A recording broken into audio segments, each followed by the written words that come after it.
Hey guys, if you saw my other video regarding the ice maker, well, I put in the new ice maker and water is not getting into the ice tray. So instead of it being a faulty ice maker, most likely it's probably a faulty inlet water valve to my refrigerator. I've already removed the back cover partially to my refrigerator. It's very dusty. Definitely pull out your refrigerator from time to time and vacuum it. I used to do that quite religiously, but evidently have not here recently. But anyhow, I have unplugged the refrigerator foremost. You definitely do not want to get shocked. So right now it's unplugged. I have removed the two caps here basically to these two terminals to basically get those to operate.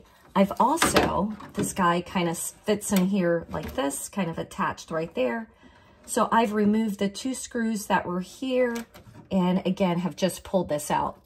And so what I wanted to do was just double check to see if it is a faulty inlet water valve. And so what I did was I got my handy dandy multimeter reader, and I have it set on to basically the ohms with sound. I'm hoping you can see that there. And I'm basically just going to touch the terminals, one here and one there. And if you can see my reader,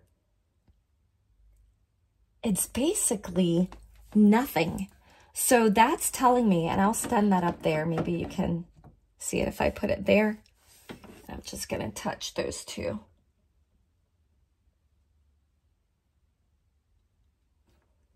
I'm going to touch this one.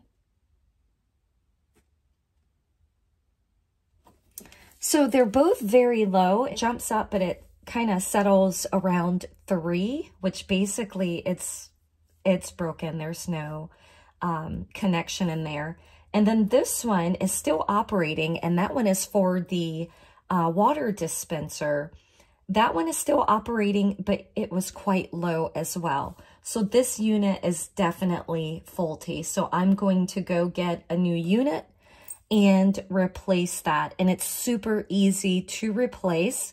So instead of taking on that expense of having a repair person come out with a set fee of usually anywhere between $75 to $100 just to go to your home, and then of course the cost to replace and repair this, you're looking at about maybe a $200 to $300 or more repair. So just by having a handy dandy multi-reader and just having that sort of know-how, you can get this repaired yourself. So join me. I'm going to run to the store, see if I can find it. If not, we will come back in the next day or two when I receive it from Amazon, and I will walk through replacing the inlet water valve. So I have the new part that is going to be replacing the existing one. Again, step 1 is going to be to unplug your appliance. So unplug the refrigerator freezer. I removed the screws, and you'll see exactly where they go once I put this back.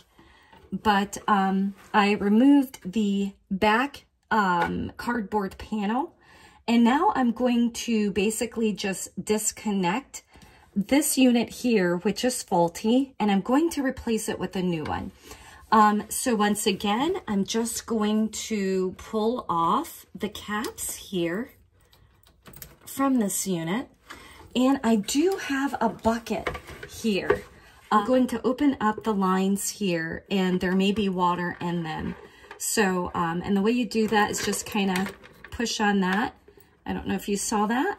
I'll do that again with the other one. I'm just going to push up on that valve to release that hose. And then I'm going to let that hose go ahead and empty out into the bucket. I'm also going to remember which hose goes to what side of this unit. So the more opaque, thicker hose is basically the water line. and that's going to go on the left-hand side here. And then the other is going to go for the ice maker on the right-hand side of the unit. I have one more connector. I just need to press that in like the others to release that hose.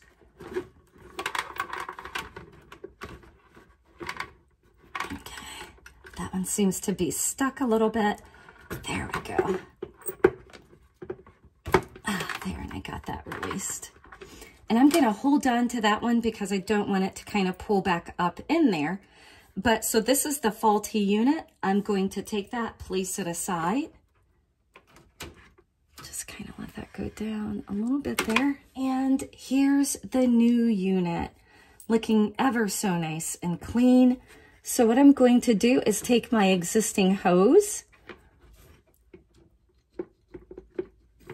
and I'm going to insert that in. There, I got that seated in there very well. And again, just as I took it off, if I wanted to remove it, I'm going to press down on this sort of yellow wheel here, and that's the release. It's going to then allow me to pull out my hose here. But I want that in there nice and well. I don't want to pull on that or try to get it out without pressing this paddle, because then the teeth gripping it will do damage to the hose, and then I'll need an entirely new hose. The replacement part did come with a hose here, so if I wanted to reroute a hose or something like that, this one here, I could definitely do that, and that runs on the outside up to the ice maker. I don't believe there's a blockage in the hose, so I'm not going to worry about that. I think it was just the faulty unit. I'm going to go ahead, take the ice maker hose and kind of get that connected on that side.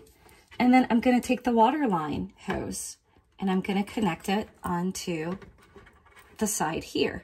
And I'm just going to give a little slight pull. I'm going to pop this one out again just to make sure that is seated in there very well. There we go. That's in there. I just want to make sure. Yep, that's in there pretty good. Okay, I can move my bucket out of the way. I did not lose a lot of water. And of course, I did have the water. I did turn the water valve off, so that way no water was just, you know, spilling out onto the floor. So that would probably be step number 2 if you haven't already done that, is to turn the water off. I'm then going to reconnect my caps here. There's that one.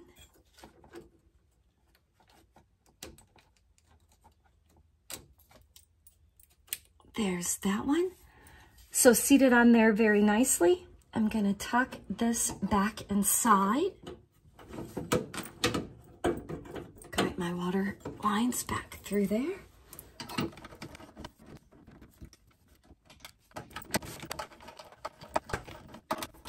And that is it. I'm going to turn on the water to make sure I don't have any leaks.